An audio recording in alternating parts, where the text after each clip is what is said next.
Hello everyone. तर आत्ता आपण बघतोय test of significance for single proportion.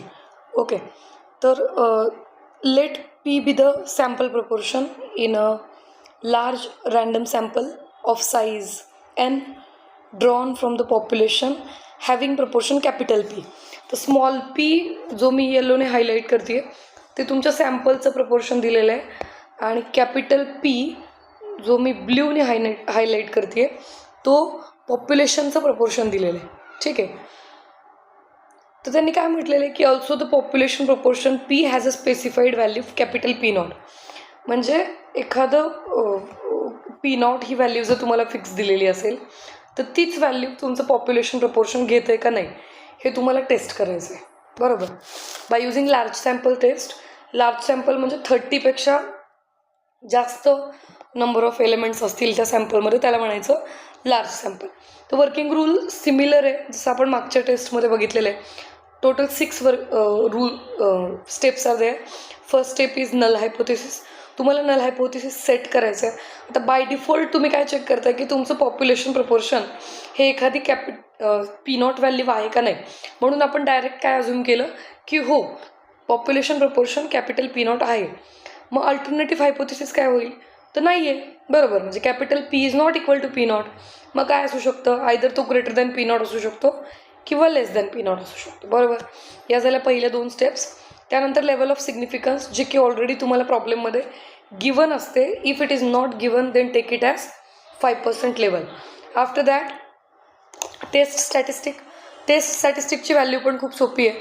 तुम्हाला काय करायचं, स्मॉल पीमधून कॅपिटल पी सबट्रॅक्ट करायचं आहे under root capital P into Q. तर कॅपिटल क्यूची व्हॅल्यू म्हणजे काय आहे तो 1 मायनस कॅपिटल पी. म्हणजे पॉप्युलेशन प्रपोर्शन जे दिलेलं आहे ते तुम्हाला सबट्रॅक्ट करायचं आहे 1मधून आणि तो म्हणजे तुमचा क्यू घ्यायचा आहे. Small n is what, small n is the sample size. So this is your test statistic जो तुम्हाला इव्हॅल्युएट करायचं आहे आणि त्याच्या व्हॅल्यूवरती तुम्हाला डिसाईड करायचं आहे की whether the H not is accepted or rejected. ठीक आहे, तर क्रिटिकल व्हॅल्यू आपण कशी फाइंड आउट करतो.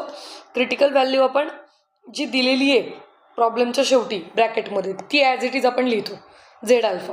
ठीक आहे, झेड 0.05 असेल तर 5% लेवल असेल तर, आणि झेड 0.01 असेल जर 1% लेवल असेल तर. डिसिजनमध्ये सगळीकडे आपण काय करतो, क्रिटिकल व्हॅल्यूपेक्षा छोटी जर आली टेस्ट स्टॅटिस्टिकची व्हॅल्यू तरच आपण एच नॉट ॲक्सेप्ट करतो. जर क्रिटिकल व्हॅल्यूपेक्षा मोठी आली कॅल्क्युलेटेड व्हॅल्यू तर आपण एच नॉट रिजेक्ट करतो. ठीक आहे, एक एक्झाम्पल बघूयात आपण या टाईपचं. So in a hospital 480 female and 520 male babies were born in a week.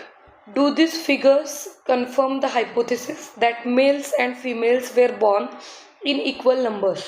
ठीक आहे, म्हणजे तुम्हाला विचारलं आहे काय की एका हॉस्पिटलमध्ये एका आठवड्यामध्ये 480 मुली जन्म घेत आहेत आणि 520 मुलं जन्म घेत आहेत.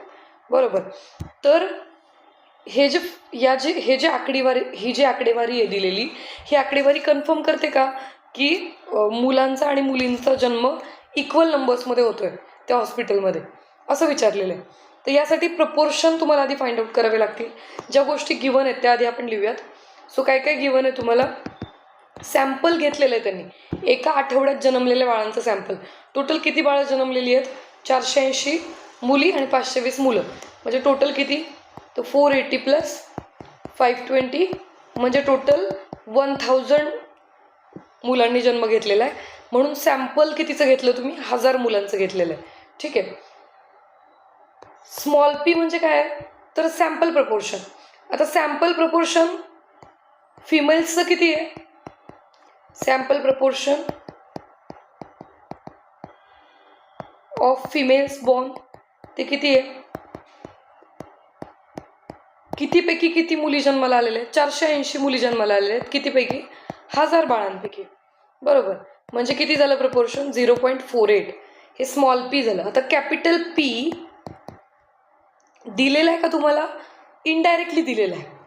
डायरेक्ट दिलं आहे का नाही, इनडायरेक्टली दिलं आहे. त्यांनी काय म्हटलं आहे, do this figures confirm that the hypothesis that males and females were born in equal numbers. म्हणजे मुली आणि मुलं समप्रमाणात जन्म घेत आहेत. ओके, हे खरं आहे का नाही हे तुम्हाला चेक करायचं. हे हायपोथेसिस तुम्हाला टेस्ट करायचं. म्हणजे तुमची फिमेल प्रपोर्शनची व्हॅल्यू ते किती घेत आहेत, जर 100 मुलं जन्म घेत असतील तर मुली किती बाळं जन्म घेत असतील तर मुली किती जन्म घेत आहेत, 50. हे तुम्हाला चेक करायचं. म्हणजे 0.5 ही व्हॅल्यू तुम्हाला चेक करायची की फिमेल प्रपोर्शन 0.5 आहे का नाही, हे तुम्हाला चेक करायचे. हा झाला कॅपिटल पी. कॅपिटल क्यूची व्हॅल्यू असते 1 minus capital P, so it is equal to 1 minus 0.5, so it is equal to 0.5. ठीक आहे. सो या सगळ्या गोष्टी तुम्हाला गिवन आहेत. आता आपण वर्किंग रूल चालू करणार आहे. वर्किंग रूलमध्ये सगळ्यात पहिली स्टेप असते, आपण नल हायपोथेसिस सेट करतो. तर तुमचं नल हायपोथेसिस आपण घेणार आहे P is equal to 0.5. Female proportion जे आहे कॅपिटल पी ते 0.5 आहे का नाही हे आपण चेक करतो. ठीक आहे. त्यानंतर ऑल्टरनेटिव्ह हायपोथेसिस येणार आहे H1 is given by P is not equal to 0.5. म्हणजे हाफ नाही आहे प्रपोर्शन, फिमेल प्रपोर्शन. मग हाफ नसेल तर काय, आयदर कमी असेल किंवा जास्त असेल. बरोबर.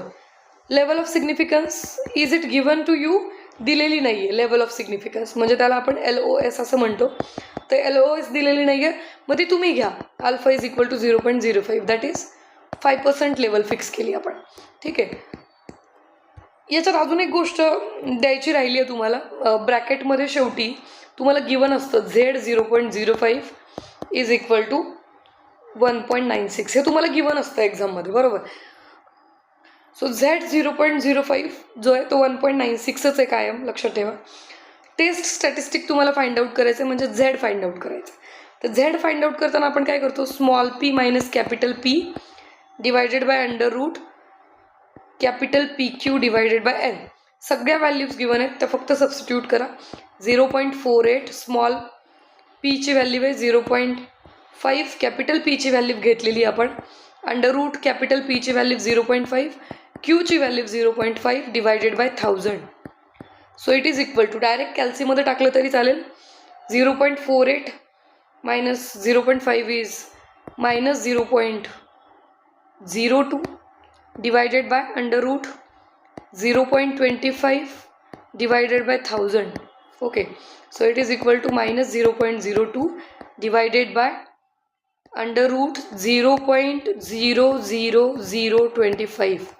सो तुम्हाला काय करायचं आहे, कॅल्सीमध्ये इव्हॅल्युएट करायचं. याची व्हॅल्यू काय येते, याची व्हॅल्यू येईल -1.265.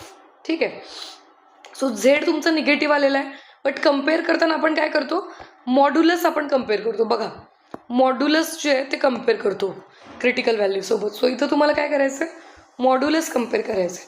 So mod Z is equal to 1.265. ठीक आहे. सो मॉड झेडची व्हॅल्यू मिळालेली आहे. स्टेप 5मध्ये आपण काय करतो, क्रिटिकल व्हॅल्यू लिहितो.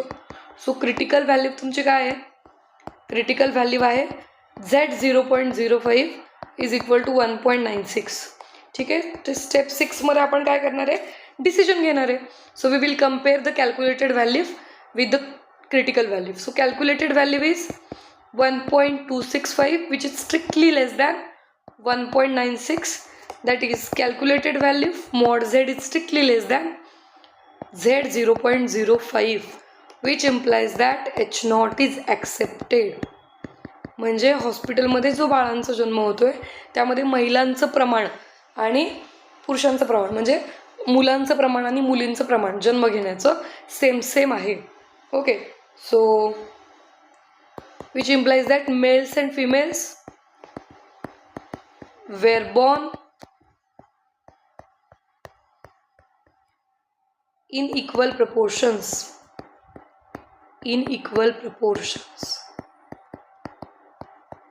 Okay, so this is the test for single proportion. Okay, video आवडला असेल तर नक्की लाईक करा, तुमच्या फ्रेंड्ससोबत शेअर करा. जो चॅनलच्या डिस्क्रिप्शन बॉक्समध्ये प्रोबॅबिलिटी स्टॅटिस्टिक्सचा ग्रुप दिलेला आहे तो ग्रुप नक्की जॉईन करा. त्यावरती मी तुमचे जे PDF नोट्स आहेत किंवा सोल्युशन्स आहेत ते पोस्ट करेल. लेटेस्ट अपडेटेड व्हिडिओजची लिंक येण्यासाठी किंवा लेटेस्ट अपलोडेड व्हिडिओचं नोटिफिकेशन येण्यासाठी बेल आयकॉन नक्की प्रेस करा. थँक्यू.